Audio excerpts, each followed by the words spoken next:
Hi everyone, this is Robert and welcome to IDG Live. Today we are talking about Lothlórien, this beautiful place behind me. So we're doing a Lord of the Rings live stream. As always, I will be taking questions from my patrons and also as much as I can from the chat. If you were here last week, apologies. Technology got the better of me. It sometimes does, I must admit. I tried to upload a pre-record. It did not work, so I thought we'll just go again.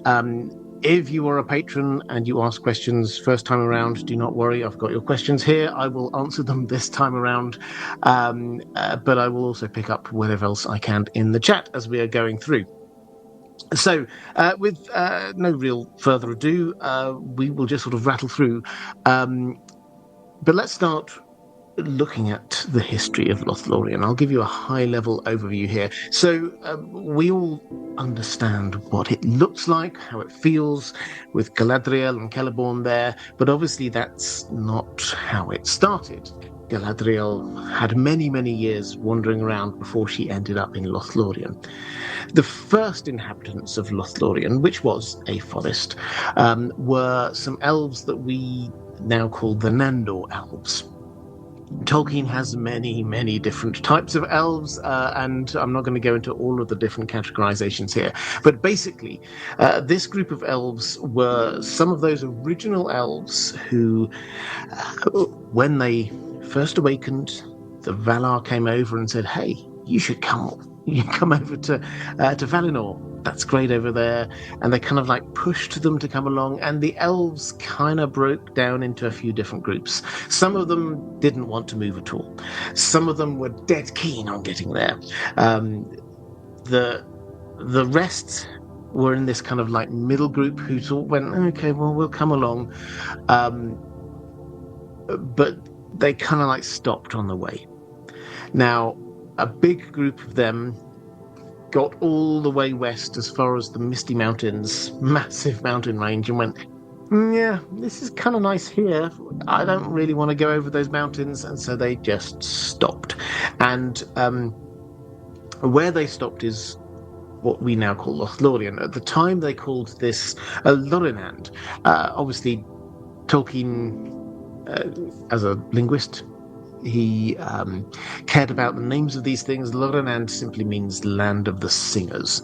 And the elves in those early days, this was one of the things that they were famed for, being singers. So this seems to have been a group of elves who they were interested enough to go part of the way, but not interested enough to keep going. They lingered within Middle-earth.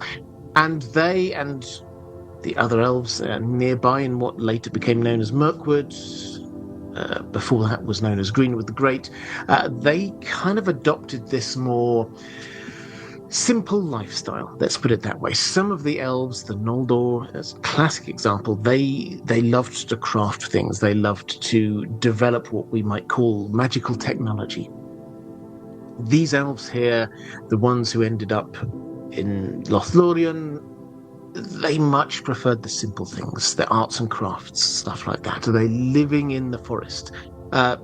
This is where the whole Sylvan elves often emerge. Again, there's many routes through this to different names for these kinds of things. But if you're thinking of the classic wood elf, that's the kind of idea that we've got going on here.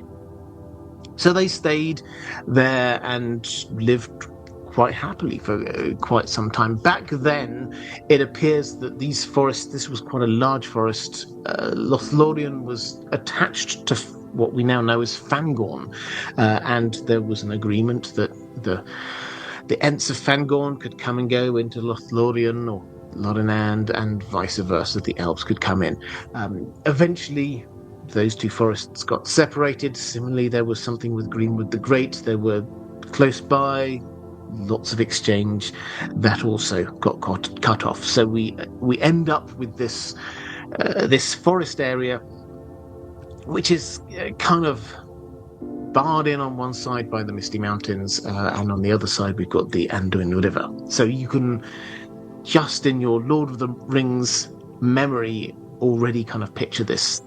When the Fellowship emerge from the Mines of Moria, it's within a day's travel. to get there. That's how close this is to the exit from the Mines of Moria, from the East Gate of Moria, and the Misty Mountains. And then when the Fellowship leave on the other side, they get into boats and go down the River Anduin. So that's where we're talking, this kind of compressed area there in this kind of Anduin Valley.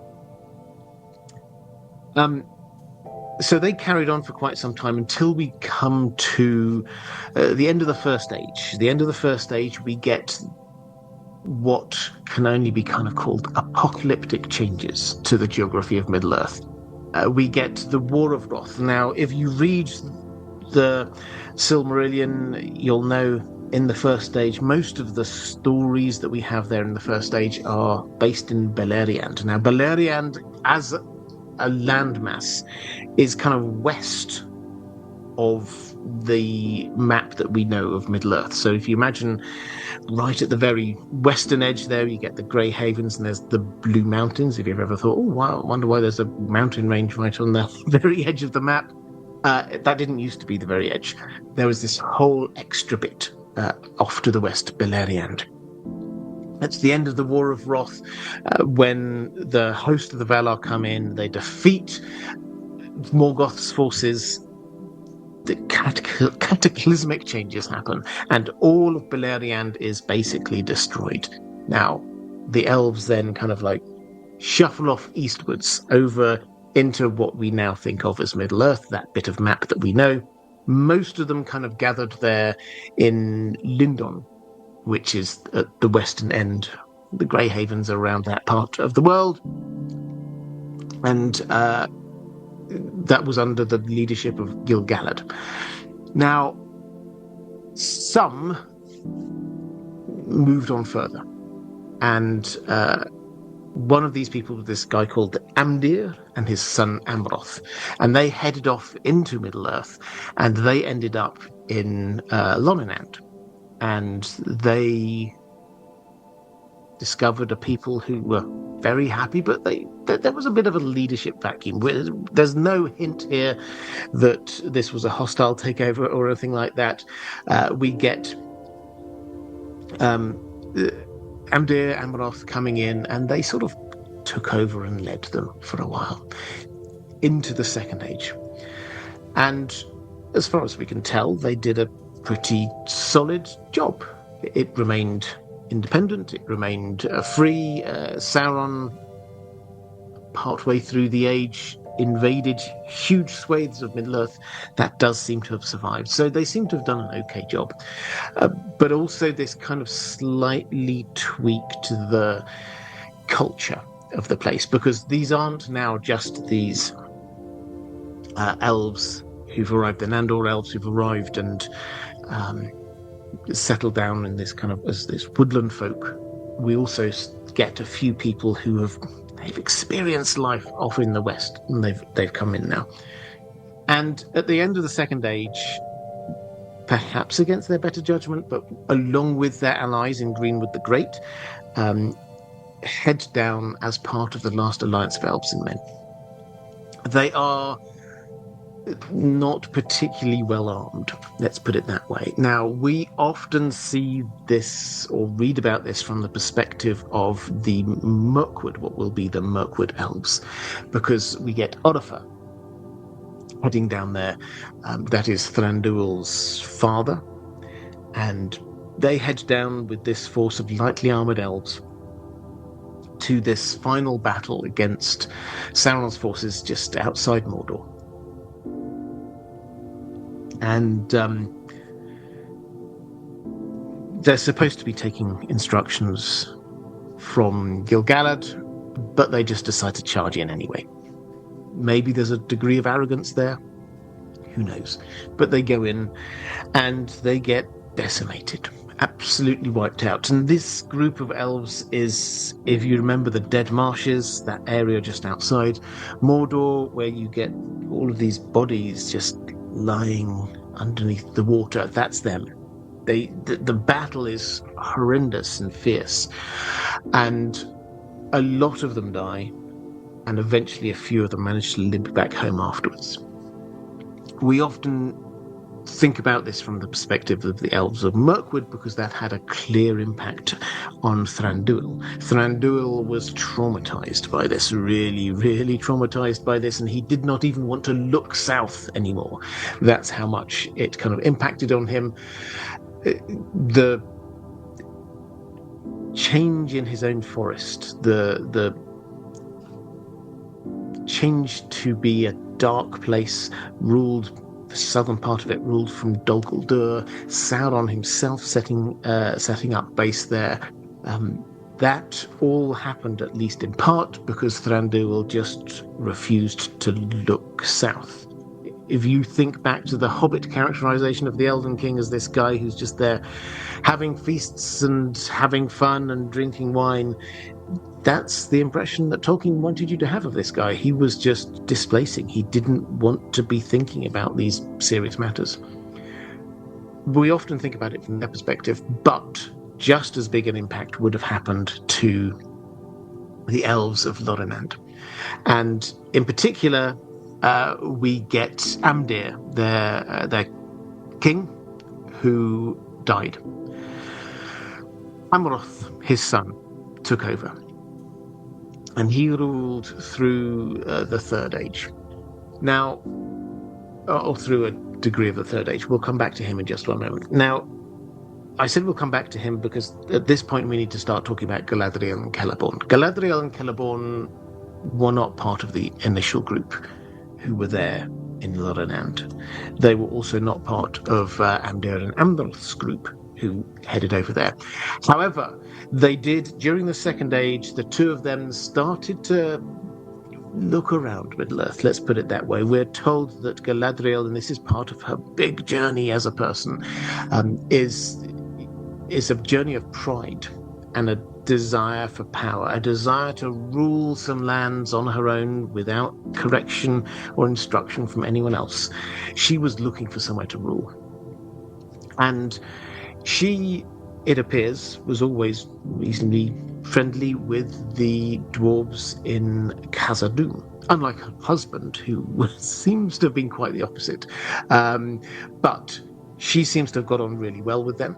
And the elves of Lothlórien also seem to be getting on very well with the elves of Khazad-dûm, to the extent that when we get Sauron in disguise as Anatar in Eregion, Galadriel suspects something's going on. She may or may not have known exactly what was going on, but anyway, she leaves. Tolkien wrote various different versions of this, but she leaves.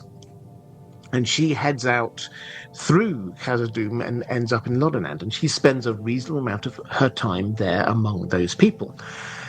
And then, when everything goes wrong and Sauron invades, he forged his One Ring, his cunning plan with all of these other rings of power didn't quite work out, so he goes, oh, forget it, I'll just invade everywhere. And he charges off into Eregion, and Eregion falls. Some of the elves have to escape, and some of those elves head east through Khazad-dûm, and they end up in Lothlórien. So we get this second influx, third influx even, of elves into what will at some point later become known as Lothlórien. So we're already getting within elven culture quite a multicultural situation going on there. Galadriel, it's not her home, but she does spend a huge amount of time there. It seems probably Celeborn does as well. Moving forward into the Third Age, we've still got Amroth there, who is being king, and he was in love with an elf maid known as Nimrodel. Now, during the Third Age, we get, this is roughly 1,000 years before the events of the Lord of the Rings, Khazad-dûm falls into darkness. That's the way that the elves remember it. We remember this as being, this is when Durin's Bane appears. The dwarves delved too deeply. They awoke the Balrog. The Balrog chased them out, and at that point, whatever strong and positive relationship had been had between the dwarves of Khazad-dûm and the elves of Lothlórien collapsed. We often think of, and we're right to think, that the really good, positive elven-dwarf relationship was between the dwarves of Khazad-dûm and the elves of Eregion, and that is entirely right. But it does seem that there was a relatively positive sort of a agreement, relationship with the elves on the eastern side of the Misty Mountains as well. But when Khazad-dûm fell, that may have been part of the trigger. There may well have been other reasons. Then Amanoth and Nimrodel went away. It's like they kind of we're not really told all of the reasons, but they headed off and they kind of disappeared. Last seen down in the White Mountains. Perhaps they ended up, who knows, heading off into a boat into the west. But that meant that, again, the elves there in Lothlórien did not have a leader. Enter Galadriel and Celeborn, who took over. Now, again, this does not seem to be a hostile takeover. This seems to be just a recognition. We need someone governing here. Who hands up who wants to do it? And Galadriel was very keen to do this. Celeborn too. And so they came in and they ruled. Now, they, I think, quite noticeably, did not take the titles of king and queen. They were the lord and lady of Lothlórien, which is a small but I think important staging post in Galadriel's journey. Remember, she was there wanting to rule land on her own. But her first act here seems to have been to say, okay, I'm not going to take the grandiose title. I'm not going to be a queen. Outside, people seem to still call her the queen of Lothlórien, but inside, she only took the title of lady. And the two of them ruled. And during this time, Lothlórien became known as Lothlórien. And the reason for that was that when Galadriel came in, she did a lot of things. First of all, she kind of moved the center of base further westwards, definitely over the other side of the Anduin. And Caras Galadon was this kind of heart of the forest that was created. And she created a defensive, magical kind of a structure around this, using the power of her One Ring. She used that to preserve time within Lothlórien. Now, Tolkien shifted around a little bit about what the exact details of this are. I've got a question on that later, so I'll come back to it. But the whole point was that this was now a preserved area, protected against the ravages of time outside. She had the secret of making lembas bread. So she brought that in with her. And also she had these, the nuts of malorn trees. Now, malorn trees come from the far west, and they tried to grow them in Lindon, where Gil-galad was, but that didn't work. But Gil-galad gifted Galadriel with some of these seeds, and she planted them within Lothlórien, and the trees grew. Probably because of the preserving powers of the ring that she got. Why does this impact on the names? Well, the reason is that malorns have, in autumn, they have these golden leaves. And Lothlórien literally means golden wood of the blossom. And so that was what it was known. And in fact, Windfola, this is your question over on Patreon. I'll sort of cover it here. You say, why does the name of Lothlórien change over time? What are the meanings of the different names? So here we have golden wood of the blossom, which is just recognizing it's a description of what it is. And it is that's because of the malon trees. And many, many years later, one of those malon trees is grown in the Shire because Galadriel's gift to Sam was a little box which had a whole lot of dirt effectively and one nut in it, and the nut was the nut of a malon tree. That Sam planted where the party tree had been in the Shire, and which had been chopped down before the scouring of the Shire. He replanted the party tree and grew a malon there in the Shire, which is symbolic of many things. It's him remembering the beauty of the elves. It's this moment of the elves who were all obviously about to head off west, the last memory of them. But also I think it's something quite touching about the Shire, which is that we know the melons, they don't just grow anywhere. They didn't grow in Linden, which is not that far from the Shire, with people who were pretty good with trees.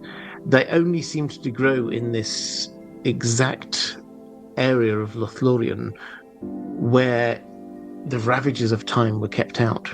The fact that one grew in the Shire shows, yes, Sam's really good at gardening, but also the Shire also had that kind of magic to it in some way that everything else, the outside world, was kept at bay.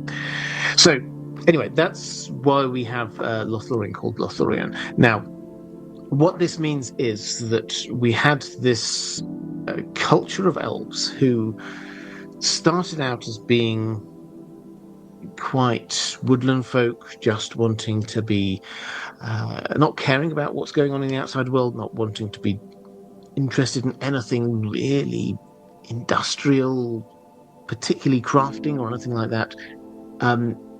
Other elves have joined, slightly nuancing that over the millennia. But still, to the end of its days, Galadriel then kept it as this place that held at bay the ravages of time. And that means that all through its life, Lothlórien, whatever it was called at the time, had this feel of a place which was kept away from whatever else was going on outside of time. And so you will find, when you read the chapters there in The Lord of the Rings, it's not just a place which is, oh, well, this is nice and this is pretty. It has some recuperative powers as a place, and particularly the water, the running water. There's a stream that runs from the heart, Carascaladon, all the way out through Lothlórien. That has healing powers and it has recuperative powers, and that is the kind of feel we've got all the way through this. That it was just what Galadriel did was not to reshape this place in her own image, but to take what was already there and just amplify it. Okay, that is the broad history, I would say, of Lothlórien. I think the only thing I would add to that is obviously what happens at the very end, which is after the One Ring is destroyed and the power of the other rings of power has gone. Slowly, it returned back to nature. The elves who were there sort of holding on. Tolkien, he doesn't often talk about it in this kind of light, but it's kind of tragic in a way. It's like if you imagine like there's this circle and the elves are staying inside this circle and saying, no, no, no, no, no. I know that we're not made for this world, this part of the world with the ravages of time up and down and birth and death and rebirth, constant changes all the time. We're not made for that. We're made for eternity, but we're holding it back. When what is holding it back is gone, the power of the ring, it's very soon, within 100 years, it has gone. The elves have passed away, and you get Arwen actually visits there towards the end of her life and sees it return to nature. It's quite a beautiful thing, actually, in a way. From Tolkien, he writes so many beautiful things, but this was a great civilization that lasted from the very, very earliest days. This is one of the oldest civilizations in the entirety of Middle-earth. It went through a few changes and shifts over time, but the very first children of Iluvatar to be born, who headed west, one of the first places that those who headed west stopped and went, yeah, I'm not going any further, that was here. This is a place where elves had lived for such a long time. And then when they left, it was not like this kind of Ozymandias place where you can see all of these great built structures and look upon them with despair in your eyes. It is nature has returned to take over it. Okay, that's enough of me rhapsodizing about this. Let's go to some questions from my patrons. Let's go to Elsbeta M. Celeborn is regarded as being one of the wisest elves in Middle-earth. But what in particular, aside from marrying well, illustrates this remarkable wisdom? Yeah, this is a question which we get a lot. Because he doesn't come across as wise, it has to be said. Galadriel introduces himself as Celeborn the Wise. And yet, there he is when we meet him, and he seems to be one step behind her. She's kind of knows what's going on with Gandalf. He's like, oh, where's Gandalf? And it's very clear that it's his orders that meant that Gimli was treated so poorly when he first arrived in Lothlórien, and he's there. His orders that say that Gimli had to be blindfolded. Everyone else was all right, but Gimli had to be blindfolded, and that nearly caused an issue because then the Fellowship were like, well, if he's going to be blindfolded, we all have to be blindfolded. That was Aragorn's cunning way of getting through this anyway. So he does not come across very well to start with.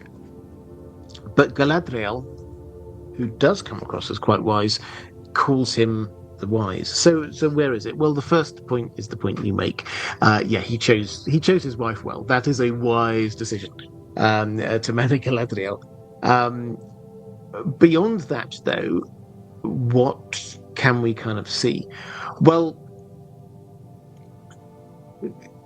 he does, here in the story that we have, he does offer wise counsel, and he does offer wise gifts. We think a lot about the gifts that Galadriel gives because they're cool, because they're kind of appropriate. She gives the Phial of Galadriel. I've already mentioned, the little box that she gives to Sam. Great foresight there. This is going to help restore the Shire at the end of it all. She gives a very personal gift to Aragorn.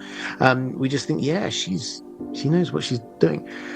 Celeborn gives gifts and advice, and it's just really down to earth and very practical, because the Fellowship, as they arrive, they don't really know what to do now. It's easy to forget, but even as they left Rivendell, they didn't have a clear plan of what they were going to do. The Fellowship as a whole wasn't even proper Fellowship. The only person who had any kind of charge laid on him was Frodo. And everyone else was just like, all I ask from you is to go with Frodo as long as you will. And while you're there, protect him. But there were disagreements about where to go. There was disagreements between Gandalf and Aragorn about how to cross the Misty Mountains. Then there were differences between Boromir and Aragorn and the rest about whether to go to Minas Tirith. So there were lots of these disagreements. The Fellowship were never completely laser focused on this is the plan, we're doing this exactly. They were kind of making it up as they went along. And Celeborn seems to have understood this, because he was the person who gave the advice and said, okay, well, you've got an issue here. Some of you want to be going east over to Mordor. Some of you want to be going or staying on the west of the Anduin and going to Minas Tirith. It's probably good for you to stay together as long as possible. And added to which, our scouts say that there's a lot of orcs around at the moment. So I'm going to give you these boats. You can go down the Anduin. I'll tell you exactly how far you can get until you have to make a decision. And that was the advice, and it was good advice. It meant that they managed to avoid the orc bands for a pretty long time. It meant that the Fellowship stayed together for a pretty as long a time as they possibly could. And it allowed them time to think about stuff. So, very practical advice that's not glitzy or glamorous. It's not the kind of thing where we look back on and make magnificent videos about how amazing the Fire of Galadriel is. What's the kind of thing I do, or whatever. But it's solid and it's sound. And this is where I think this Celeborn the Wise comes from. It's just very practical. A little bit earlier, I talked about way back in the Second Age, when Galadriel left Eregion and went to stay over in what was to be Lothlórien for a while. Celeborn didn't do that. They actually, as a couple, I don't think it was separated, is probably the wrong word for this, but they were in different places for a long period of time. And Galadriel was heading off over to Lothlórien with their daughter. Okay, maybe they thought that was a good and safe place for her to be. Maybe she was thinking, longer term, where can we go? Celeborn stayed back in Eregion, and we're told that he was one of the key people in the fight against Sauron, who invaded in the not too distant future after that. So again, it's not glitzy, it's not glamorous, but he seemed to be aware that this was going to be happening and that perhaps he was needed. So wise, yeah, but not really in an obvious way. I think it's very down to earth, what his wisdom was like. Let's go to Anne E, saying hi, Robert and Dan. When Aragorn, Gimli, and Legolas meet the riders of Rohan for the first time, Éomer implies that the Lady of Lothlórien captures and maybe kills anyone who strays into the forest. Is that true? Do they kill or imprison trespassers instead of forcing them to leave? So what is very apparent is that whatever reputation Galadriel and Celeborn may have inside Lothlórien, outside, everyone knows that it's her who's like the main power. But they all seem to have this opinion of what she's like. Gimli has these kind of like stereotypical views of what the Queen of Lothlórien's like Éomer does. It seems as if around the outside, people who've never been in have got this idea. And the idea is that of, this strong witch woman who kills and things like that. So it's the kind of thing that makes me wonder, is that deliberate Galadriel's part she's clearly happy. At the very least, she's happy for those ideas to be out there, and probably it helps with the defenses of Lothlórien. So again, this seems like a sensible kind of thing. If you let it be known that anyone who steps inside Lothlórien will be killed, then people are a lot less likely to be stepping into Lothlórien. So I think this is just a little bit of propaganda management, message management, whatever you want to call it, on her part. Now, it's not just messaging, is the thing we have to say. It's very clear from when the Fellowship do head into Lothlórien that there are elves there who are prepared to kill people who enter who shouldn't be there, orcs in particular. They, however, don't shoot on sight because the Fellowship come in. They know Aragorn. Aragorn has been there before. They know Legolas by reputation. The hobbits, they obviously have no idea who they are. Gimli, not really. Boromir, etc. It's just like it's really only one person who they knew within that group who came in there, but they didn't kill them on sight. So it's a bit of an exaggerated truth. If you went into Lothlórien with evil intent, then yes, the elves would either shoot you or they would guide you off to a part of the forest where you probably wouldn't return from.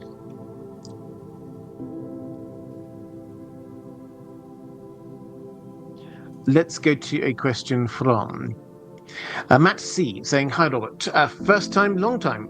Great to have your question. What is the story significance of the time dilation effect that occurs in Lothlórien? As a practical matter, it seems like getting sucked into a time warp is a problem if you're trying to save the world." Yeah, so Tolkien, I kind of hinted this earlier. Happy to unwrap this a little bit more. Tolkien changed his mind on this a couple of times. It's clear that in at least one of the earlier drafts, when the Fellowship go into Lothlórien, it actually stops time for them, and they kind of head out on the same day pretty much, even though they spent some time in Lothlórien. He then changed his mind and said no, actually they do spend physical time there. It's not like a proper time warp. So what is going on is, it's not that, and I've used this word a few times, but I think it is the right one. It is the ravages of time that are prevented from entering Lothlórien. It is not time itself that stops. So time still carries on, but the ill effects of time are held back. Now, what that means is that it helps with the healing, it helps with resting and recovery. So all of the just troubles and strains of like extra time walking, whatever, that those things are left aside. And actually what you've got is this kind of restorative atmosphere there within the forest, because it is letting things live as if time weren't an issue. Time passes, but it's as if time doesn't have the impact on things in the same way. So that's what's going on there. And this is the power of the One Ring. And being, therefore, in Lothlórien helped the Fellowship, not just in their physical recoveries, but also the kind of mental and spiritual recoveries from what happened. I think they did it really well in the films, incidentally, when they leave Moria and everyone's just distraught.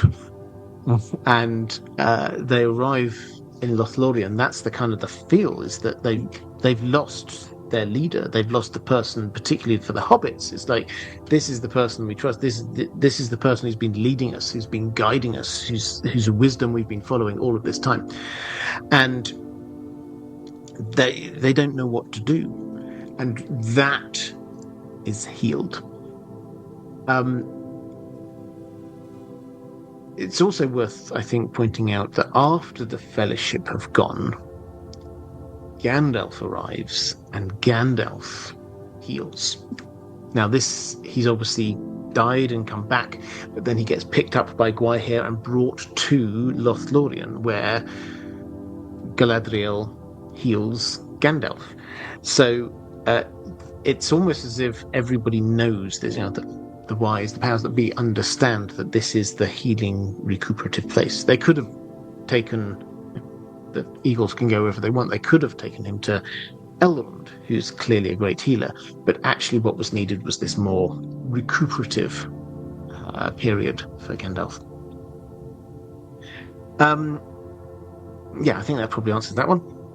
Let's go to Carl Karsnock saying, I'm 99.9999% sure Robert has a secret Frankenfurter act we haven't seen yet.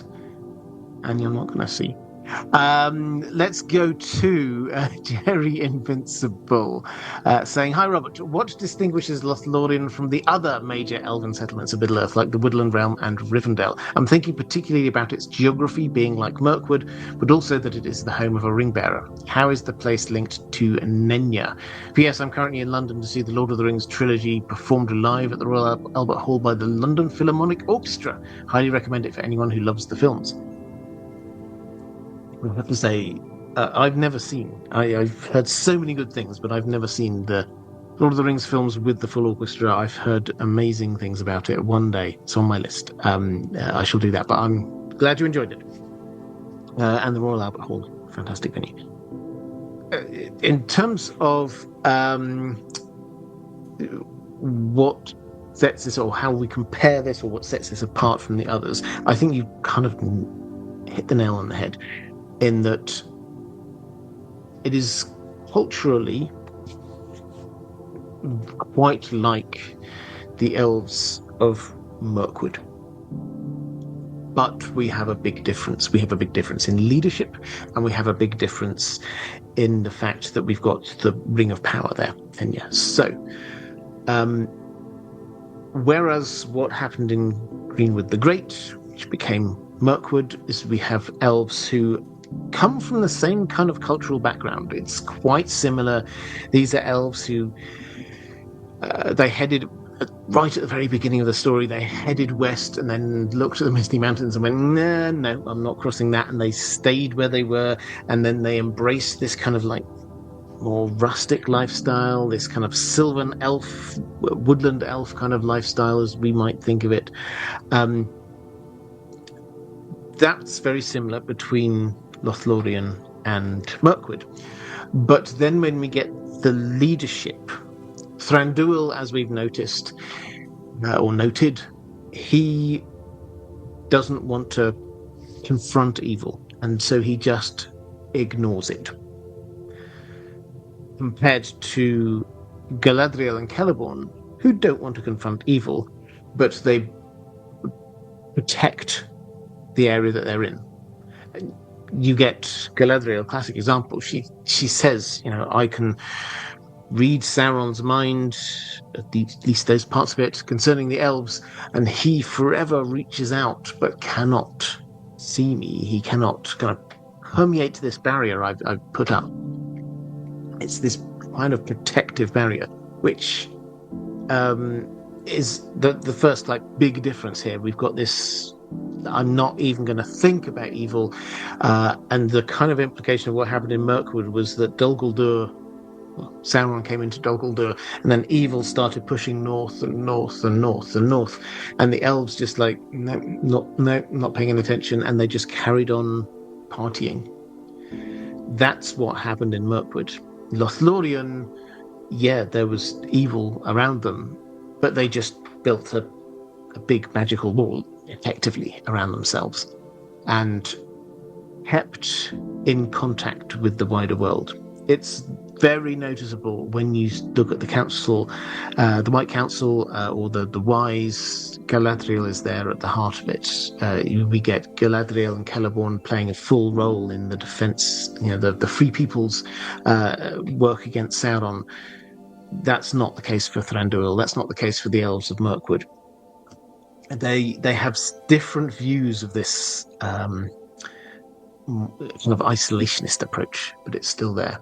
And then what we have in Mirkwood is we have Thranduil established himself in this kind of series of caves.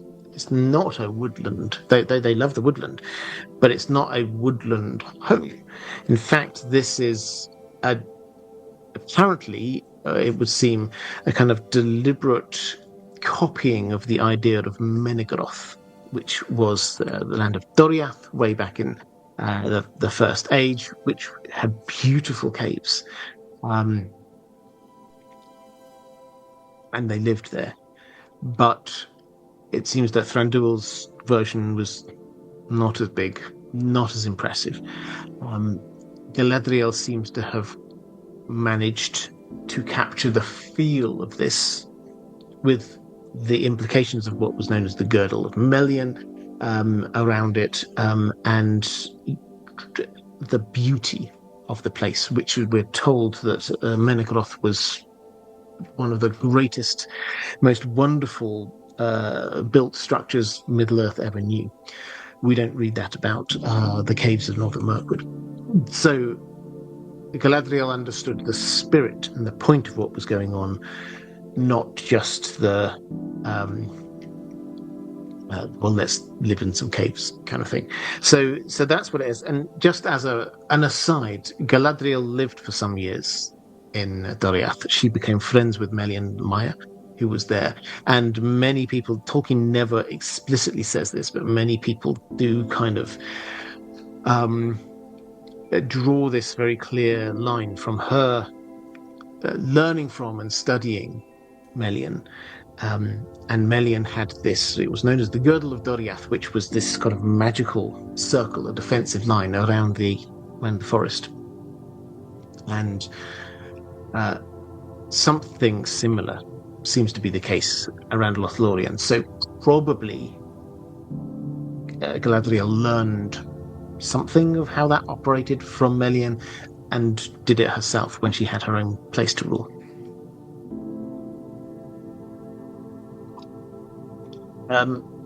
Another example, a sort of a comparison, obviously would be Rivendell, because the two of them have the power of the ring. Rivendell is smaller, and it's also more deliberately open. It welcomes people. It is the last homely house, last friendly house, and that's the whole point, is that this is there to be acting as this hub for other peoples. Elrond was he fostered the children, the heirs to the Northern Kingdom. He welcomed Gandalf there. He had welcomed Galadriel, but he welcomed Gandalf there. The dwarves came through, and he showed them hospitality. Bilbo was allowed to live and stay there. This was a place as a home, a hub for the free peoples of Middle-earth, which is not what Lothlórien was. Lothlórien was an elvish place. So yeah, there's lots of sort of contrasts we can have, but there's bits of lots of different things, but Galadriel made it her own. Let's go to Katrina V. Thank you for taking our questions. You're welcome. At the end of the Lothlórien chapter, at the foot of Ceren Amroth, where he and Aragorn and Arwen had pledged themselves to each other, Aragorn says, Arwen van Imelda Namarie. What does that mean? And what is the significance of it?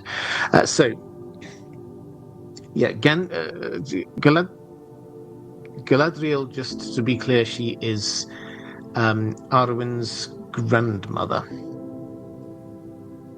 And Arwen was there, although we think of her as being based in Rivendell, she was there in Lothlórien visiting her grandmother when Aragorn, who had been on his travels around the world, young Aragorn, he returns and goes to Lothlórien. He meets Arwen there, and that's where they fall in love. So that's kind of like where he remembers her. And we get the gifts that Galadriel give to Aragorn are very clearly in line with this idea that this is her giving her blessing to their match. Which is kind of like this lead into, yes, so what he says is Arwen Varamelda Namarie. Now, Arwen obviously is her name. Namarie is, if you want an Elvish word, it's a fantastic one. It basically means farewell. And not just like in English, we might say goodbye. It is farewell on your travels. Be well, blessings on you. That's the kind of feel of this. And then when we get Vanimelda, that is a compound word of really Vani and Melda, which are fair or beautiful and also beloved. So it's like this, a word which means much loved, beautiful one. So if you kind of put it all together, it is something along the lines of farewell, Arwen, my beloved, beautiful one. Which is a lovely thing to say. The significance, he's heading off now to do the thing. He will know that is his last friendly place. Aragorn is not the same in the books as he is in the films. In the films, he's uncertain about his fate, about his role as king. He kind of like he pushes Arwen away, tells her to go off west. Doubts the blood of Isildur runs through my veins too. All of this kind of stuff. That's not in the books. In the books, from the start, he's very clear. He is the heir of Isildur. He is the heir of Elendil, and his fate is to become the king of the reunited kingdoms of Gondor and Arnor. He embraces that. And he also is madly in love with Arwen and would not ever want to send her away. So he is very focused on what he's doing, but at the same time, he's not stupid. He knows that he's about to head off into the most dangerous few months of his entire life. So when he's saying farewell, it's not just to Arwen. It is to... she's kind of figuratively giving her blessing and saying, go now. And he's there going, well, I'm going, and I hope I come back. He had faith, he had belief, but he is saying farewell. Okay, so let's have a quick flick through the chat. Effective Ramblings saying, I always assumed that Rivendell didn't necessarily welcome everyone with open arms, but some were allowed in by guards. Yeah, I mean, I think that's probably fair. It's a... When I'm talking about the distinction between Lothlórien and Rivendell, you just have to know what the reputation of the two places is to understand their role. The reputation of Lothlórien is don't go there, there's an evil witch there. They kill people on sight if you try and enter there. And then Rivendell, this is the last homely house. This is, this is friendly. That's the difference in feel that we have between these two kind of places. Elrond, he wasn't a pushover. If somebody came to the borders of Rivendell that he didn't want to be there, as we saw with the Nazgul, he would just get rid of them. There's no doubt about that whatsoever. But he saw one of his key roles there in the Third Age to be this hub for knowledge, for wisdom, and for peace and for safety for people who needed it. And so, yeah, it wasn't just a anyone can wander in kind of thing. It was not like the Prancing Pony. It was a home for the free peoples.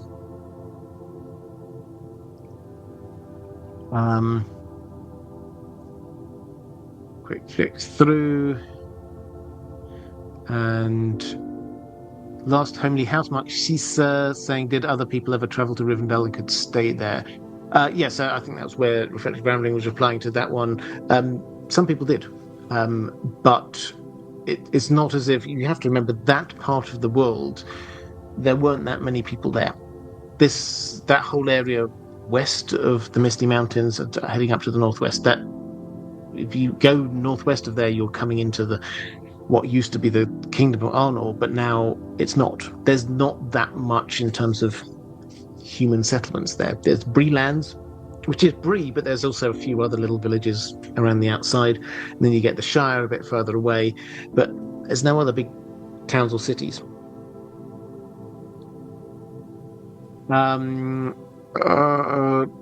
Rodalida saying, sending love to the moderators for keeping the chat safe and sound. Yes, great opportunity for me to send some love to the moderators. Moderators, thank you.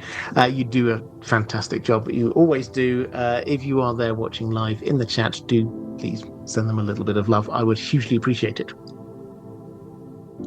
I would also love to send a bit of love to my patrons. I can't do what I do without your support, so thank you so much. I hugely appreciate it. If you do want to support the channel, the best way to do that is through Patreon. There should be a link probably down there somewhere. But yeah, thank you. I appreciate it. And a few hellos. If you're watching this on Facebook, great to see you. We've got a growing number. I keep on meaning to figure out how we do the whole moderation and things over there as well. There's a growing number of people following In Deep Geek over on Facebook, so it's great to see you as well. I know you're there also on X as well. We're streaming over on X, so fantastic to see you too. Let's go to some questions from my patrons again. Not all those who wander are lost. What do we know about Galadriel and Celeborn's history? When did they meet? When was their daughter born? When did they begin occupying Lothlórien? Now, I don't have the quote in front of me, but I use it a lot because it's always important to say this before talking about the history of Galadriel and Celeborn. And this is a quote from Christopher Tolkien, who knew more than any of us ever will about his father's works. And he said, nowhere else in the history of Middle-earth is more, and I can't remember the exact words to say, is more confusing and complicated than the history of Galadriel and Celeborn in the Second and Third Ages. What they were doing and where his father changed his mind several times. The importance of Galadriel grew as Tolkien was creating his universe. She started out as an important figure, but the centrality of her came much, much later on in this process. And what that means is that it kind of shifted going through time where she was and why she was in different places at different times. And Celeborn, similarly, we have a couple of different versions of his origin as well. Now, what and therefore exactly who he is. Now, we obviously know a lot of his life in Middle-earth, but was he a prince of Doriath, or was he perhaps one of the Teleri? We don't know. Could he be in both? Possibly. What we do know is that he and Galadriel met in Doriath. Now, I kind of name-checked this a little bit earlier, but the big history here is that Galadriel is one of the Noldor elves. Now, way back before the First Age, you get this rebellion is probably the best way of saying it. Feanor led the Noldor elves out of Valinor and over to Middle-earth, determined to reclaim the Silmarils that Morgoth had got. There's a whole lot more to that story, but he was the head of the Noldorin elves, and he basically said, "Come on, guys, come with me." Some stayed where they were. Most headed off to Middle-earth. Galadriel was one of those Noldor who came with him. We're told, again, story shifts around exactly what's going on, but we're told by Tolkien that she wasn't going there just because she believed in Feanor. In fact, we're told that they were unfriends forever. She did not like him. But she went because she desired to rule lands in Middle-earth. Now, when the Noldor arrive, they discover there's a whole situation going on there with a whole load of elves who've already spread out over Middle-earth, over Beleriand, and they've all got their own kingdoms and things like that. And then Morgoth escapes from what's a centuries-long siege of his home base and starts rolling out over Beleriand and killing everyone. Now, into this, Galadriel doesn't do huge amounts that we read about on the page in the Silmarillion in the First Age. She spends most of her time, as far as we can tell, in Doriath with Melian the Maya. We don't know. Reading between the lines, that, at least part of the implication is that A, she's learning from Melian, as we've already mentioned, and then B, probably she'd experienced a lot bad things. When Feanor left, there was what is known as the kinslaying, and in this, he needed to get some ships, and in order to get those ships, he demanded them from the Teleri elves, some other elves. They said no, and then he started killing other elves. This is an abomination. He got the ships, and he headed off. Galadriel seems to have been caught up in that, and that fight will have been between the peoples of the different sides of her family. Horrendous stuff. She will have seen family members fighting each other and dying. And then she will have gone off with a whole load of the Noldor across what is known as Feanor went off on those boats, but a lot of the Noldor went over the Helcaraxa, which is basically the North Pole. Many more died that way. And then she finally arrives in Middle-earth, and so I think the implication is that probably she was a little bit traumatized by it. She needed to take a breather. She needed a break. She didn't immediately go out and try and do the things that she set out to do. So that seems to be the second reason. The third reason seems to be that she met Celeborn.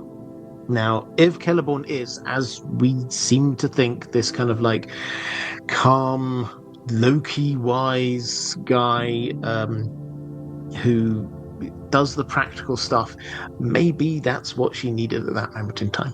Maybe that's part of what drew them together.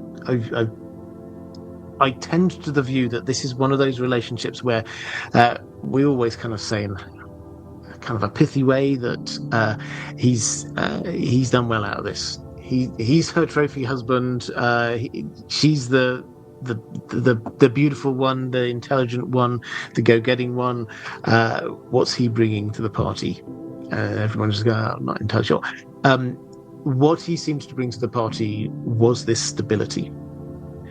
And that, we all know relationships where you have the one person who's very outgoing and doing things, and the partner is the lot more stable, solid type. That seems to be the dynamic going on there. Anyway, perhaps they met earlier. That's where Tolkien changed his mind a few times, but definitely that's when they fell in love and eventually married. And they headed over into, at the end of the First Age, into the Second Age. It ended up in Lindon, and around the year 300 of the Second Age, that's when they had a child, Celebrian. So from there, it gets a little bit murky. They seem to have gone to a few other places. Hullindon's mentioned, and a couple of other places. Ended up in Eregion. They certainly seem to have been there when Sauron appears. They kind of seem to go their different ways, as we mentioned, in as much as Galadriel heads over the Misty Mountains, goes to what will become Lothlórien later. Celeborn seems to stay in Eregion. They meet up again. He doesn't want to go through the Misty Mountains, so she heads back through there. Eventually, presumably he goes the long way around to end up in Lothlórien. But yeah, that's basically their story. And they spend a long time apart, as far as we can tell. But that doesn't bring with it any implication that they weren't absolutely devoted to each other. Elves, within Tolkien's world, elves, they marry, they mate with one person, they love one person, and that is it. There's and this is at least part of the nature of who they are, that elves are eternal. So they just carry on. They're always going to be there in some way, shape, or form. You could die in Middle-earth and then go to the halls of Mandos and then come back, because they are tied to Arda. So this is for life. There's no Galadriel wasn't tempted by anyone else. Celeborn wasn't tempted by anyone else. They're a couple. Martin S. Hi there, Martin. Great to see you. Saying, sometimes when you write fiction, certain characters grow in importance. Happens when I write. Nothing odd. It happened to Tolkien. Yeah, I absolutely agree with you. So this is a thing with Tolkien. With Galadriel, she grew in importance as he was writing. Quite a few characters kind of grew in importance. In fact, there's this fantastic little quote from him, which I don't have in front of me, when he talks about when he started writing all of the things that he didn't know were going to happen. He didn't know Lothlórien existed. When he started writing the Lord of the Rings, just as we're using this as an example, Lothlórien did not exist in his mind before he was writing the Lord of the Rings. Yes, he created this magnificent world. Yes, there probably was a forest there called Lothlórien, but what it was, he didn't know. It was only as the Fellowship approached it that he started to flesh that out. And as he was writing the Lord of the Rings, and even after he was writing the Lord of the Rings, he added to this character of Galadriel, and she became more and more important. Samantha Drake saying, a queen needs a general for her troops, not a king to compete with her. That's how I see Galadriel and Celeborn. Yep, that makes absolute sense.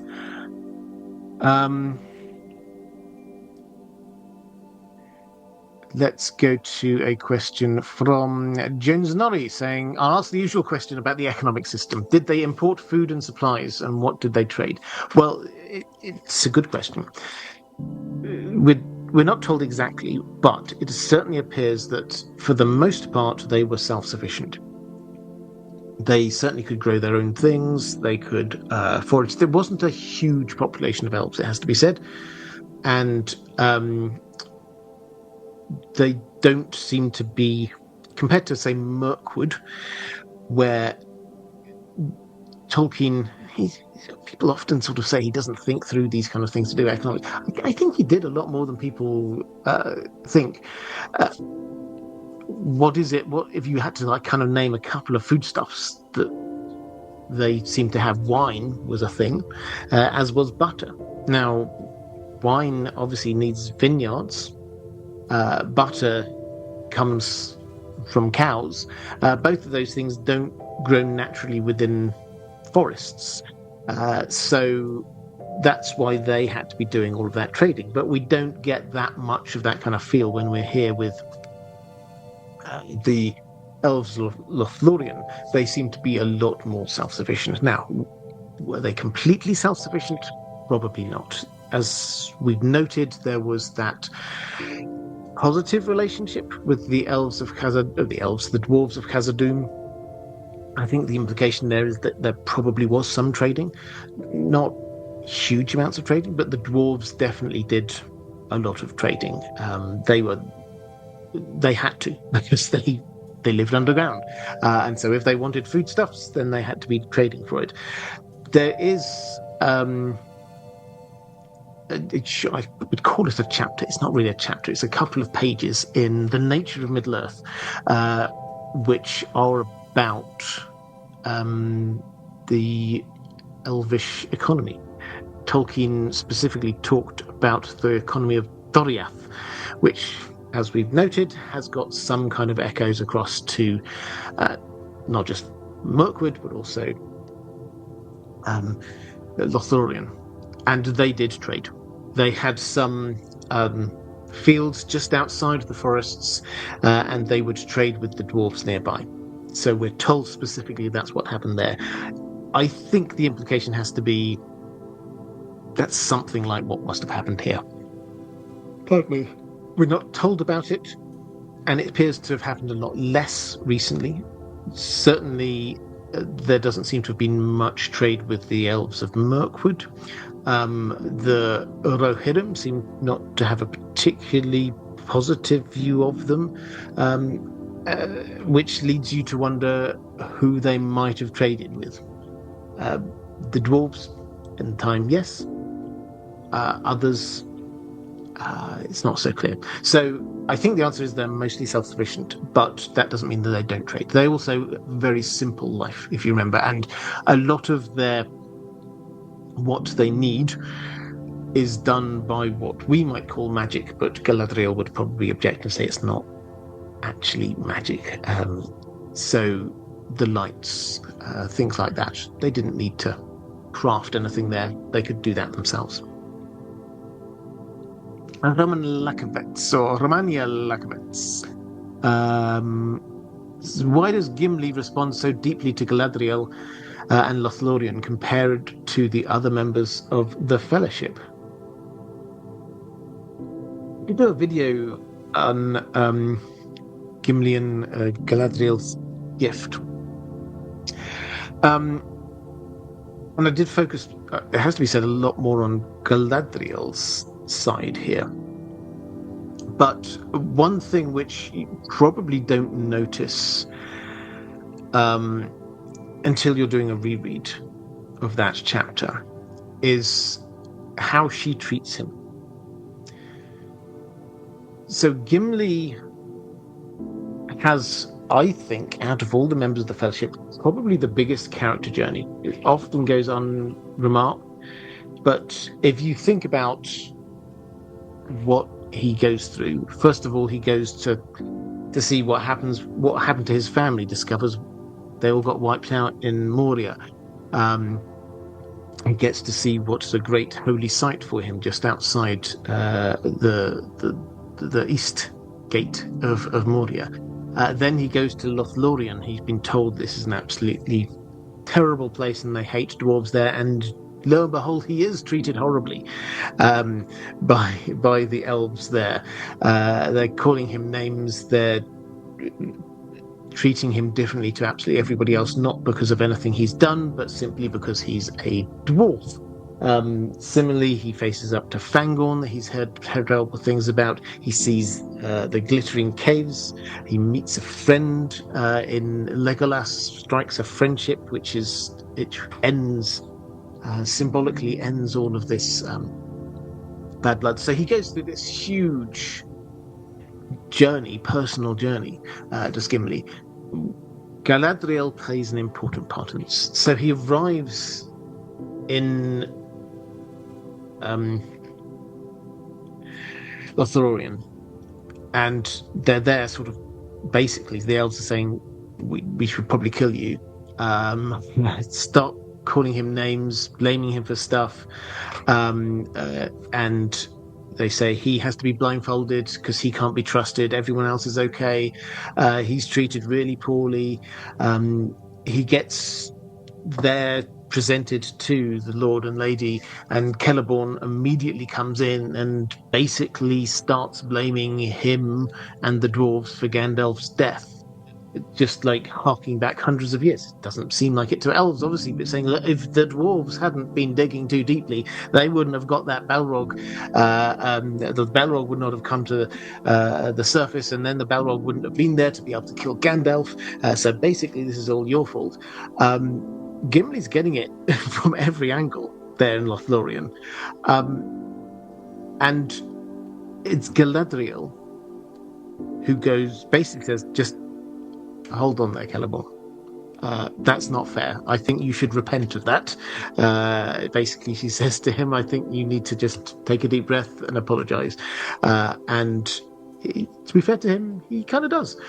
And then she starts talking directly to Gimli and talks about, it's only like a paragraph or so, but she talks to him about Khazad-dûm, and she uses the dwarven names for places. Remember, she had been friends with the dwarves of Khazad-dûm. She'd travelled through there 2 or 3 times, and she clearly saw the beauty in it and loved it. And so for Gimli, he'd been faced with all of this abuse, and then suddenly we get someone who he's expecting to be just giving him more of this, who not only just tells everybody to calm down, but speaks to him in his own language, which must have had an impact on him, and added to which she is this amazing, wonderful, and powerful and beautiful woman. So that's why he responded so well to it. So yeah, it's a good question, but it's like Tolkien just gives us. Let me see if I can. If it takes me not long, then I will see whether I can actually find the actual quote.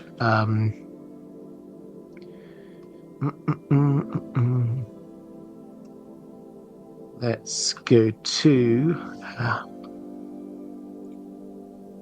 Here we go.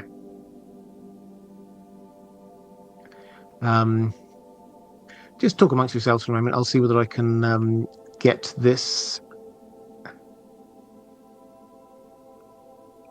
quote.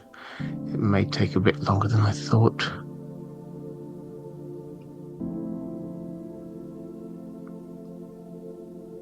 Okay, so while I'm just trying to scroll through this, Matthew Ryan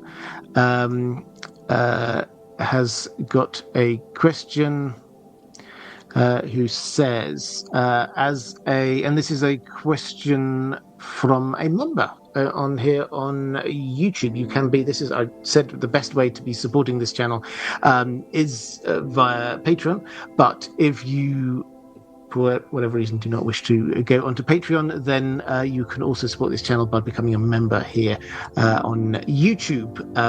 And that kind of highlights the things you say, make it easier for me to spot them. And Matthew says, as a completely Tolkien illiterate viewer, are there any bad elves that acted uncharacteristically immoral or chauvinistic? Any bad apples or groups? Yes. To the extent of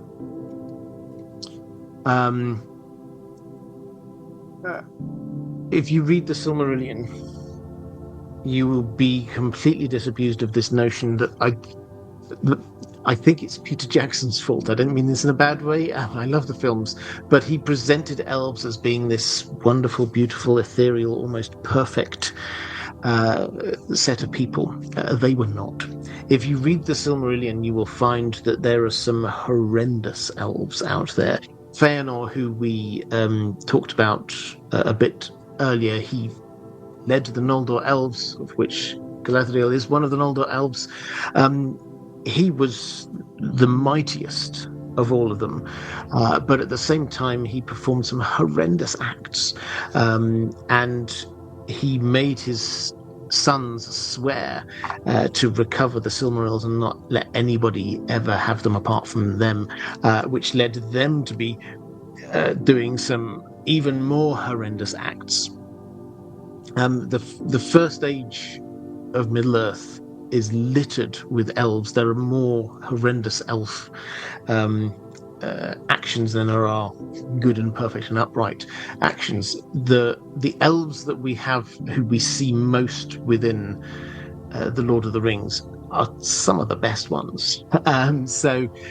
Yes, there are plenty who don't do good, but what we see in the Third Age are some of the cream of the crop that's left. While I've been doing that, I've been scrolling through. I have found this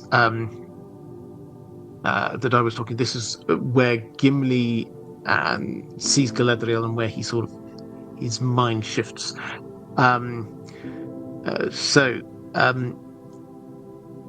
We get Galadriel saying this. She kind of chides Celeborn, and then she says, "Dark is the water of Khaled Zaram, and cold are the springs of Kibil Nala, and fair were the many-pillared halls of Khazad-dûm in elder days before the fall of mighty kings beneath the stone." She looked upon Gimli, who sat glowering and sad, and she smiled. And the dwarf, hearing the names given in his own ancient tongue, looked up and met her eyes, and it seemed to him that he looked suddenly into the heart of an enemy and saw there love and understanding. Wonder came into his face, and then he smiled in answer. So that is what Tolkien tells us, is that she was kind to him. He was expecting enemies everywhere. He'd seen people, elves everywhere, who were horrendous to him. He grew up. Don't forget, this is Gimli, son of Glúin, who had been there part of the quest of Erebor. They'd been happily heading to try and reclaim their homeland of the Lonely Mountain, and they'd been hungry and lost in Mirkwood, stumbling around looking for any way out of this. And they'd been put in prison basically forever by Thranduil. And then Bilbo let them out. And then Thranduil turns up and tries to take the treasure that was theirs. So he doesn't have a good impression of elves. And then he looked into Galadriel's eyes, expecting to see an enemy, and instead saw a friend. So that's what we've got going on now.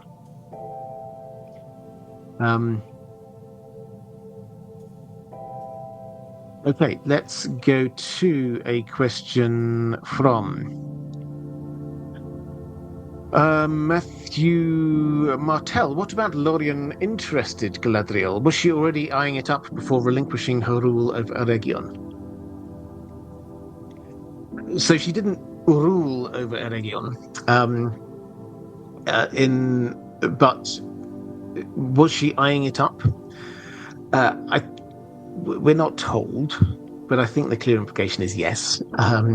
We are told that the whole reason that she went to Middle-earth was because she wanted to rule some lands of her own. And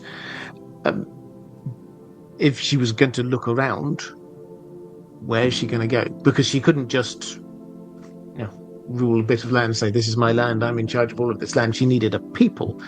And so she needed a people who were willingly looking for somebody to lead them.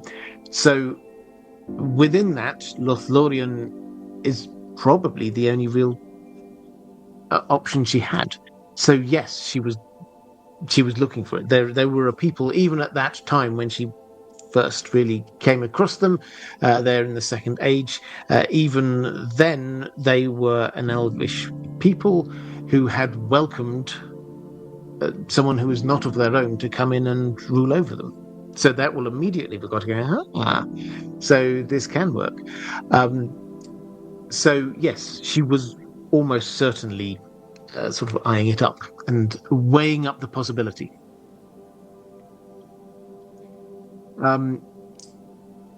At NOS saying, is there an explanation for the inherent conflict between elves' need for permanence and their association with nature and the ever-changing cycle of life and death? I mean, I think so. I don't think it's quite as straightforward as that. So the elves' relationship with nature is there because elves their fates are tied to Arda. And this is quite an important point for Tolkien. He gets quite theological quite quickly when you start going down this route, but he basically said there's actually an inherent difference between elves and humans. He said, you've got the physical and the spiritual, the horror and the fair, and these are kind of tied together. But for the elves, this is all tied in with Arda, so they're always going to be tied to the land. When they die, the body dies, the spirit goes to the halls of Mandos, which is still tied in with this plane, and they can be sort of rebodied, as it were. This is what happened to Glorfindel, for example. Humans, if they die, then their spirit goes, we don't know. And so this was, incidentally, this is part of the what happened with Numenor when humans were jealous of the long lives of elves, which you can understand from a human perspective. The elves are here, they live forever. Why can't we live forever? Oh, there's a place called the Undying Lands. Perhaps if we go there, we won't die either. So you can understand that from a human perspective where that comes from. The elves were bemused by this because they thought to themselves, it's almost like they're chained to this land. I mean, they would enjoy it and they like it, but at the same time, they can't leave. As long as Arda's there, they are there. Spirit, they can't even if their body dies, spiritually, they're bound there. Humans, they saw this as their blessing for humans. Their spirit, once their body goes, their spirit can head off somewhere. So this was a huge disconnect in worldviews between the elves and the humans. But that kind of goes to explain why we have this connection between elves and nature, because they are a part of it. They are bound to this world.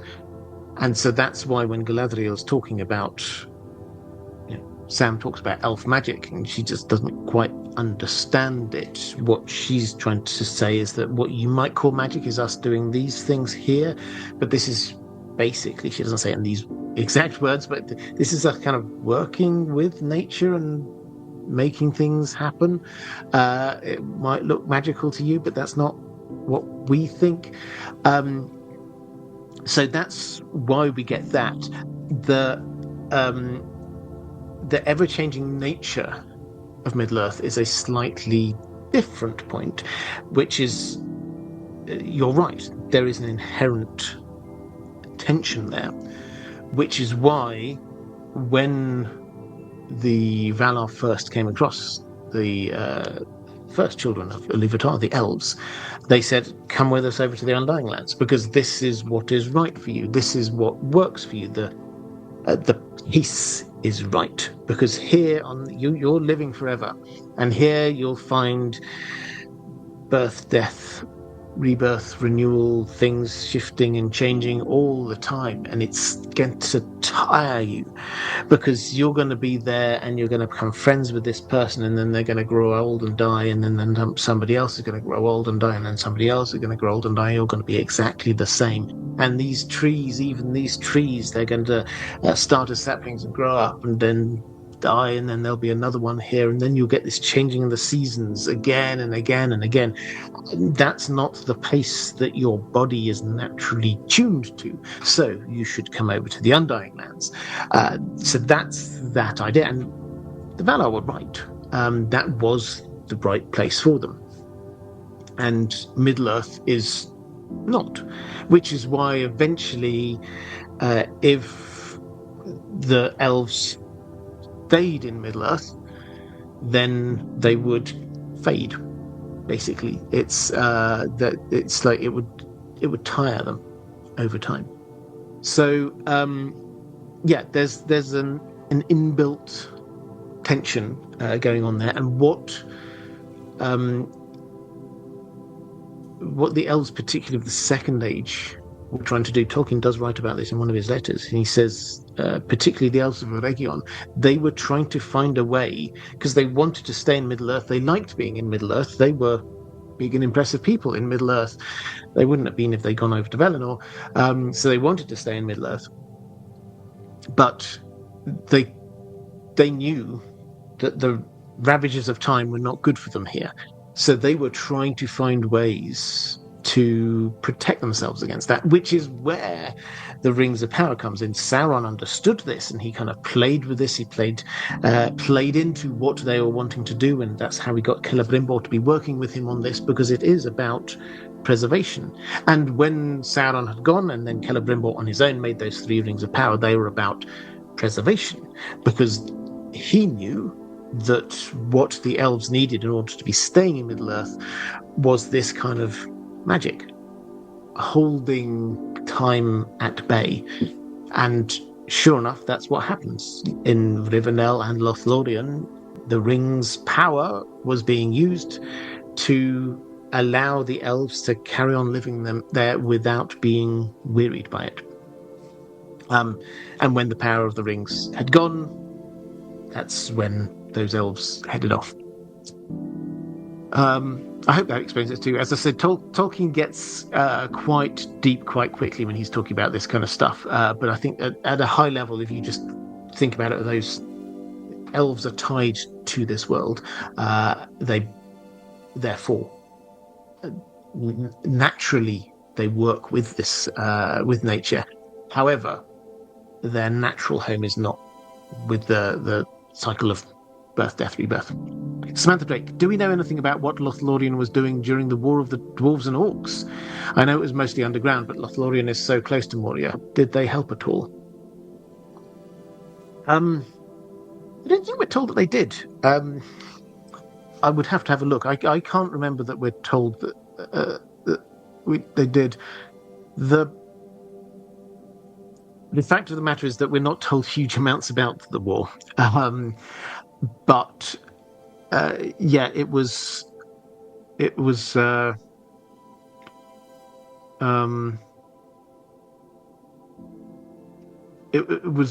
big war for the dwarves. The histories. The reason I'm pausing was I was trying to work out if there was anything that's there. I don't think there is. The histories that we have are written. We always have to remember this. That it's written mostly by the elves. Obviously, we get the Lord of the Rings and the Hobbit written by hobbits, but the Silmarillion and all of the other histories and things are written in-world by elves. So they are telling the story from the elves' perspective. And that is why we know so much more about what the elves were up to in the First Age and Second Age, for example, than we do about the dwarves.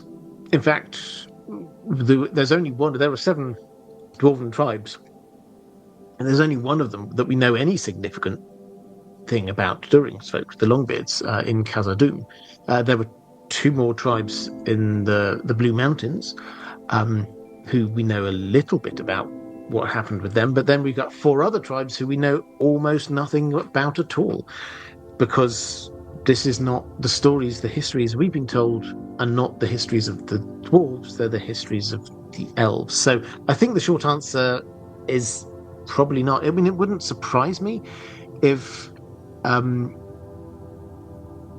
Galadriel helped out. She was a friend of them, but I don't think we've got a record of it. We were just doing a link there in the chat to who wrote the Legendarium in world. So that's one of those ones. Every now and then when I do videos, I think this is a really important point to be making in order to understand Tolkien's world, but I'm not sure that this is going to be one of the videos that gets a huge amount of views. I think that's one of those ones. Who wrote the Legendarium in world is a really important thing, because Tolkien, in terms of understanding this world we have, because Tolkien had his entire writing conceit was that he was just this bumbling old professor who'd stumbled across these ancient tomes, and now he was translating them for us. And so those ancient tomes were written by certain people, and he tells us who these were written by. And what that means is that whereas we sometimes think, and I have to admit, I once thought of this as just being this kind of like everything's written from this third person omnipotent perspective, it's not. This is in world written by certain groups of people. And so the classic example I will always give on this one is the petty dwarves. Now, who are the petty dwarves? You will read in the Silmarillion about the petty dwarves, and they don't come across all that well. But then when you just pause for one moment and go, so who are this? Is another tribe of dwarves. And they were hunted down to extinction by the elves. It's never written as a bad thing. It's just a thing they did before the elves realized that, yeah, maybe they are intelligent beings after all. And then we don't even know what that race was called. That race of dwarves was called. We just know them as the petty dwarves because that's what the elves called them. Incredibly derogatory name. Tolkien writes at a level beyond what we often think. The petty dwarves probably called themselves, I think it's something like the moon dwarves or something like that. But we don't remember them that way because the story is presented by the elves. Mad Dog. Don't get mad, but I hated The Punisher and I hate George R. R. Martin. He hasn't done anything in 15 years. It's been a bad investment. I feel like my namesake mad. I don't get mad. The Punisher, if that's the TV show, I don't think I watched it. George R. R. Martin hasn't done anything in 15 years. He has done things in the last 15 years. He's not written The Winds of Winter. If you wish to be annoyed with him over that, I entirely understand it. That's not a problem. But we've got a stage play to look forward to, which I am very much looking forward to.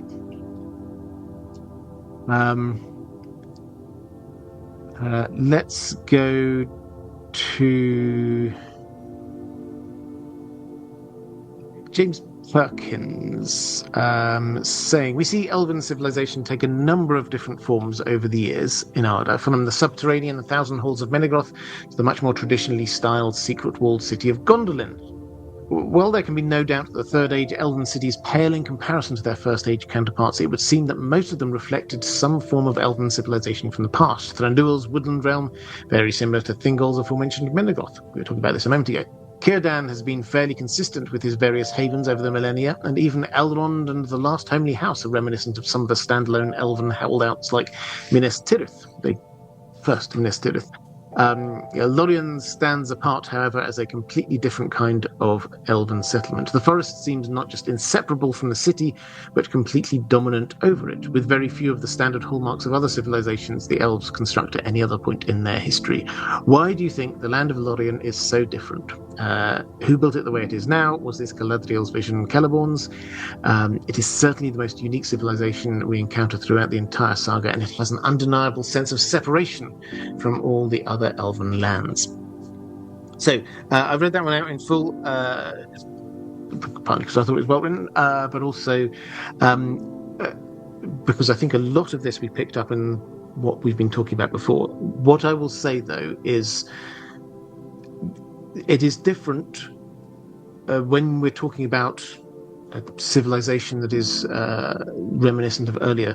This was one of the first elven civilizations, and it has not changed significantly in a very long period of time. What Galadriel did was she kind of shifted the home base, and she created the kind of the central hub.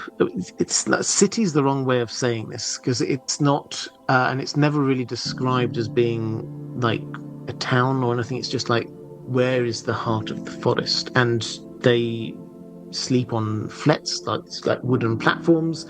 It's pretty much as you can imagine it from the films. It's not. It is a unique vision, but at the same time, it is built on what was already there.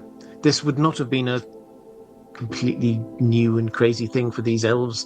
This is just an expansion of what they already knew about.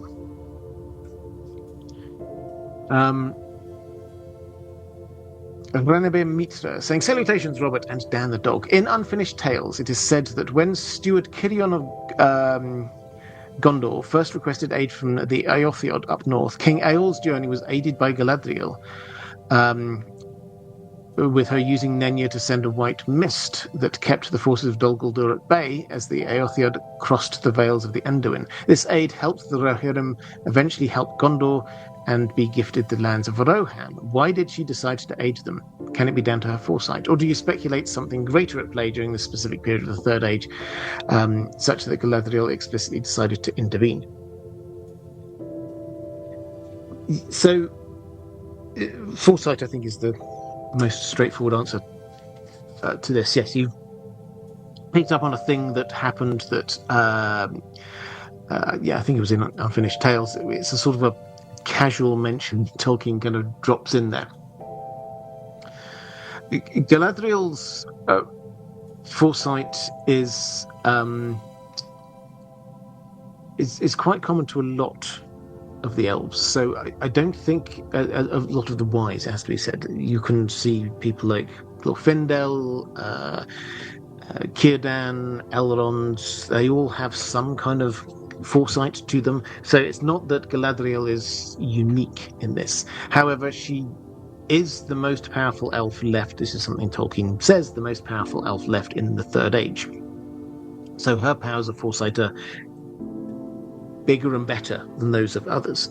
And yes, so helping the establishment of Rohan is not just important for the story that we know about, but Rohan was there as this kind of bulwark against forces from the west, from the Dunlendings. Now, the Dunlendings several times attacked in from the west.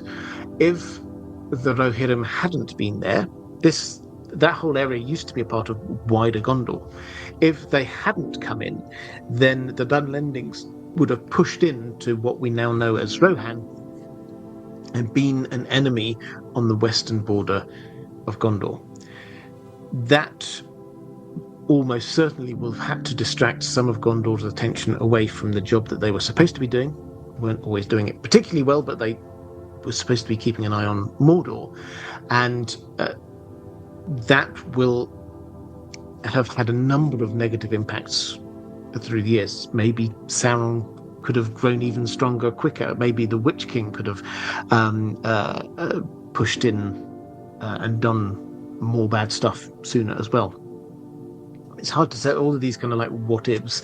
It's hard to say exactly what, but it's very clear that in any foreseeable future, having Rohan existing was good, not just for that part of the world, but also for protecting Gondor. And Gondor, for all of the slightly snarky comments we have, it did do the job of holding back the forces of evil from coming through. The geography of Middle-earth is such that if the forces of evil wanted to come from Mordor and attack the rest of Middle-earth, they pretty much had to either find a way across an incredibly wide and fast-moving river, or they had to go through Gondor. So that was absolutely essential. Foresight, yes. General geostrategic understanding of the world is also the case, I think. Martin S., you mentioned Feanor among horrible elves, and I agree. I would strike a blow for Eol and his son Maeglin being awful too, and more contemptible. Yeah. So, I mean, Feanor is not an elf who's easy to like, let's put it that way.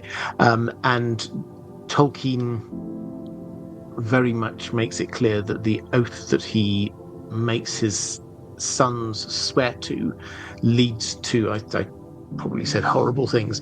It leads to kinslaying, it leads to betrayal, it leads to abductions, it leads to stealing things, it leads to the destruction of entire cities, it leads to horrors all through the First Age.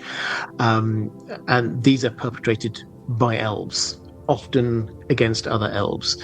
So there's a lot of pretty horrible ones. Ale and Maeglin, I would agree. Yeah, not good. Marco over on Facebook, great to see you, saying, speaking of foresight, do you think Vilya aided Elrond's foresight? Tolkien says that Vilya was the chief of the Elven Rings, but we never see it opposed to Narya, with Gandalf using it on the bridge of Khazad-dûm, and Nenya obviously helps Galadriel preserve Lothlórien. Yeah, he does say it's the most powerful, it's the chief of the three. Would it help with foresight? Certainly. I think the rings, we're not told their exact powers. This is a thing which is common to Tolkien. He doesn't like to get down into. He's not Brandon Sanderson. He doesn't tell you exactly how his magic system works.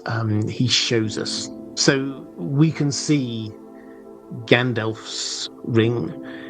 Certainly seems to allow him to do a lot more fire magic. It is the Ring of Fire.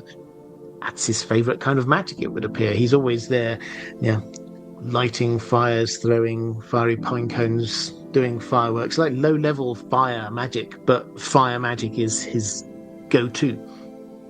And also, it keeps him, when Círdan gives it to him, he basically says, this is to keep you going. This is to give you strength and encouragement.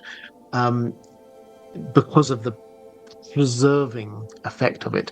So there was definitely a preserving effect going on there. I think probably this helped. The Rings of Power seem to, just as a general thing, it sort of exacerbate, improve, multiply the powers that you already have. It's not about giving you new powers. So this is why the hobbits can more easily sort of resist the temptations of the One Ring, because they are low power individuals. When you're a high power individual like Elrond, then it adds to what you've already got. So I think it certainly helped him with healing, for example. But yes, very much with foresight, and he does come out with a lot.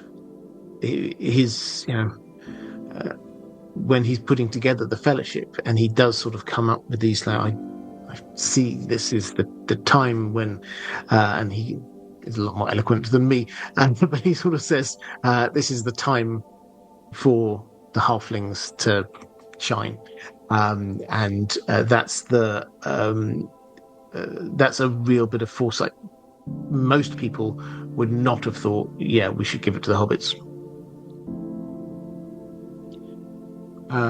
Question from Cars Ballerina. Is Galadriel the only known female primary ruling elf?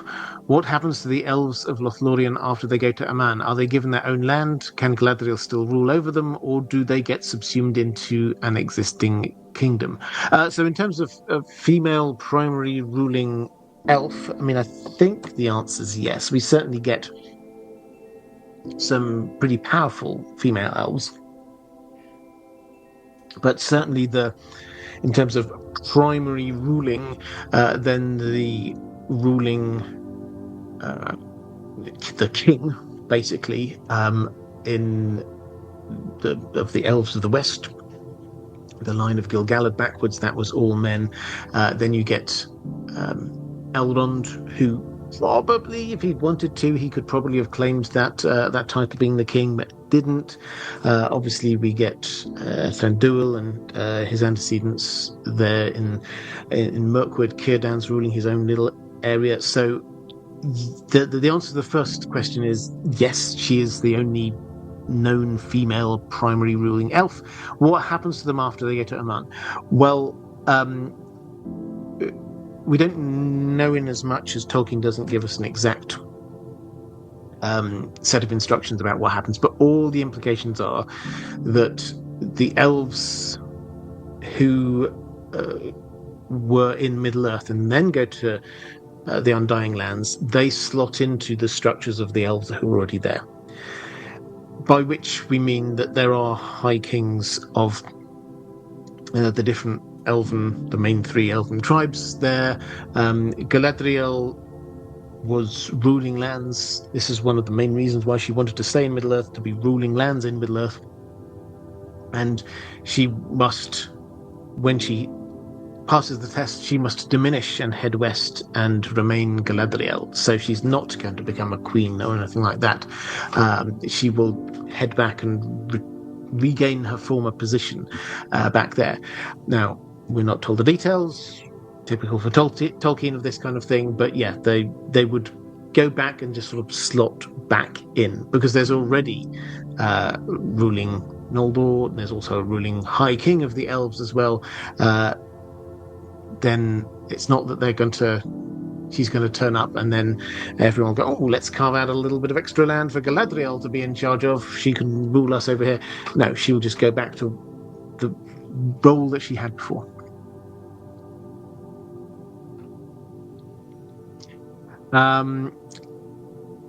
Right, let's go to Rana Demetrius. I didn't know today was a proper live stream instead of a pre-record. Hope everyone is doing well. Yeah, thank you. This is kind of trying to make up for last week where I tried to do a pre-record and it didn't quite work. Okay, I think those are the last question from my patrons about Lothlórien. Now is a good time to drop any more questions into the chat. I'm very happy to pick up on them as we go through. I have a question. Oh, Mike Marco, thank you very much. The hour of the Shire to shake the towers of the wise. I told you Tolkien could say it much more eloquently than me, obviously. So we've got 2 questions from Adam Geetz over on Patreon, which are a Song of Ice and Fire questions, so I shall quickly answer them, but happy to answer any more questions about Lothlórien. Adam Geetz saying, how do you envision the sword Dawn getting all the way up to the north? I would think Darkstar will have it and will lose it to Dany when her group defeats Fagon. From there, I would think someone in her inner circle would bring it to the north to fight the others. Maybe she gives it to Jon when she takes Longclaw from him to give to Jorah. So yeah, that's so Dawn is the ancestral sword of House Dane. Many of us think that it's got some big role to play. Maybe it even is Lightbringer or something along those lines. It is not a normal Valyrian steel sword. It is probably millennia old and is forged from a fallen star. So how's it going to get to the north? I think you're probably what you said is probably the majority position amongst people who've theorized this. I have to say it is probably going to come into the ownership of Darkstar, who is from a cadet branch of House Dane, and he seems very jealous of he's Sir Gerald Dane. He seems very jealous of Arthur Dane, who was the last Sword of the Morning, and he basically says he's the Sword of the Evening, but probably as he's now on the run, we're expecting him to get hold of this sword to take it. He shouldn't take it. It should only be given to those who are worthy. But then probably where is he going to go with this? He's on the run from basically all of Dawn at this point. He has to go to the only place, I think, where he might find himself safe from House Martell, which would be with that of a king. I've heard some suggest maybe he might go to Cersei. It's possible, but if he finds out about Fagon arriving, this person saying that they are Aegon VI, if he could go there and try and put himself forward as part of the Kingsguard. Fagon will want this because he clearly is impressive, and also this harkens back to that last legendary Kingsguard under Eris II, the Mad King, which Arthur Dane was a part of. After that, I think we get the foreshadowing from Dany way back in book 1 saying that she's going to give Ser Jorah a sword worthy of him. If Jon appears with Ser Jorah's family sword, then she may well give that to him. Possible, I don't know, speculating, it's possible that she might say, you can have access to the Dragonglass mines as long as you give me that sword, because there would have to be a reason for Jon to be giving up that sword. Maybe he gets Dawn from there, and maybe it goes up from there. That's the majority position. I've got a video coming out at some point soon on Darkstar, so we'll sort of tease some of that out. Do you think there will be any problems with Jon using the Sword of Dawn? We know the mantle of Sword of the Morning is passed down to only worthy Dane members. Could the sword initially reject Jon? Maybe the sword has some sentience, and when Jon is holding it, it will heat up as it's supposed to. It's possible. We don't know. We've not seen, first of all, we have to say, we've not seen the Sword of Dawn in the story. The closest we've got is Ned's fever dream. And a couple of characters like Jaime have got this vague memory of Arthur Dane. So we don't know exactly what it's like. We don't know how it operates. We've not been told that it chooses the bearer or anything along those lines. Could this be why it goes on fire? Who knows? Jon having it would certainly go against the traditions of House Dane. I do wonder if we go with my working theory that Ashara Dane is married to Howland Reed in the Neck. Then Howland Reed, when he emerges from the Neck, and he will at some point, to info dump lots of information to us, which he will, because George R. Martin has told us that he will. Perhaps part of that could be Howland Reed saying, and that sword, House Dane were just holding on to it. We've got clearance now to use it for whoever we think is the real leader of this. Prince was promised. Maybe that's how it's going to work out. I don't know. Okay, let's go to questions in the chat. Karis Ballerina, how did Lothlórien elves deal with worldly decay before Nenya? Why don't the Mirkwood elves seem to suffer from living there without preserving magic?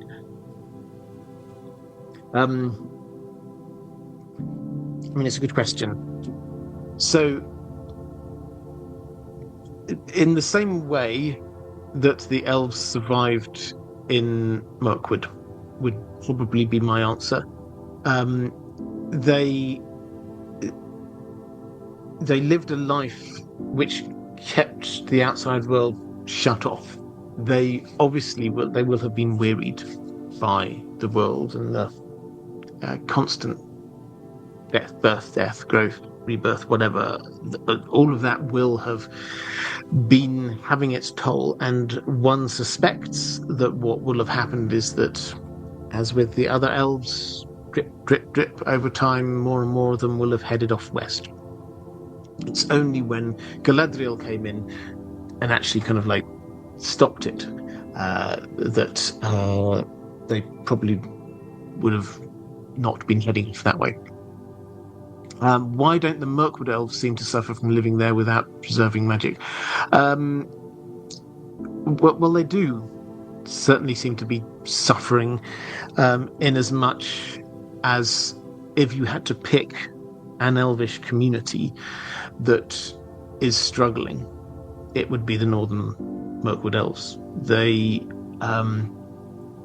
Their homeland was all of Greenwood the Great, and they've got pushed back and pushed back and pushed back into this one tiny corner of Mirkwood, and they seem to be the least powerful of the elves that are there. They certainly the least. I mean, in the Hobbit films, they were made to look pretty impressive as an army, but they're not. They're living the simple life there in those woods. So part of it is the living close to nature, that kind of stuff. Part of it, I think, Tolkien would say, is they're just getting on and enjoying life. They're having feasts. They're drinking wine. They're having a good time. It's the opposite of what's happening in Lothlórien. Lothlórians see what's in the outside world and are trying to keep it out. In Mirkwood, it's la la la la la la. Don't want to know what's going on. Right, let's have a quick look. What other things are there?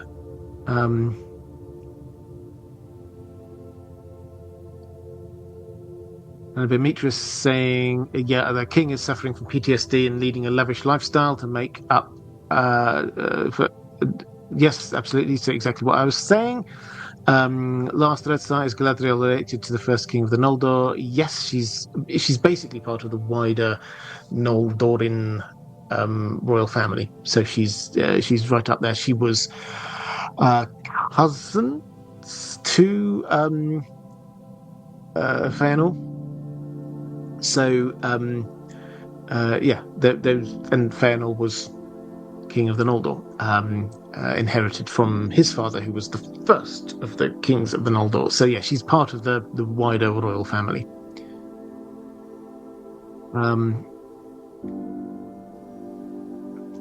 Right, let's last quick flick through. Finway's around Demetrius saying Finway's granddaughter via Finarfin. Yeah, something along those lines. The elven family tree. If you ever think that the Targaryen family trees get a little bit complicated with names that sound quite similar, Tolkien doesn't often resort to characters having the same name. He does sometimes, but most of the time he doesn't. But a lot of people in the same family have very similar sounding names, and they also often have more than one name each. Okay. So I think with that, probably we will. I think that's all my questions I've had from Patreon. So next week we'll be back with A Song of Ice and Fire one. I don't know where we're at. I think we finished all the Stark Children. Correct me if I'm wrong. But we will perhaps dive back into what I was going with, which was characters that have an outsized impact on the story given the amount of screen time or page time they have. I will come up with a better or pithier title for that kind of series of videos, but we were kind of working our way through that, and so we'll come back onto that one. But that's what's happening next week. Over on the main channel, there will be the normal set of videos, Monday, Wednesday, Friday, and yeah, keep an eye out for a few more compilations coming along. People seem to be liking them. But that, I think, is a cue for me to say, moderators, thank you. You're amazing. If you are watching this live on YouTube, please do show a little bit of love to the moderators. If you're a patron, thank you. I hugely appreciate it. If you would like to support this channel, the best way to do that is through Patreon, and there's a link appearing somewhere around here. If you want to watch a few more of these videos, there's a link to some other live streams somewhere around here. That is all for this time. Take care, everyone, and I shall see you again soon.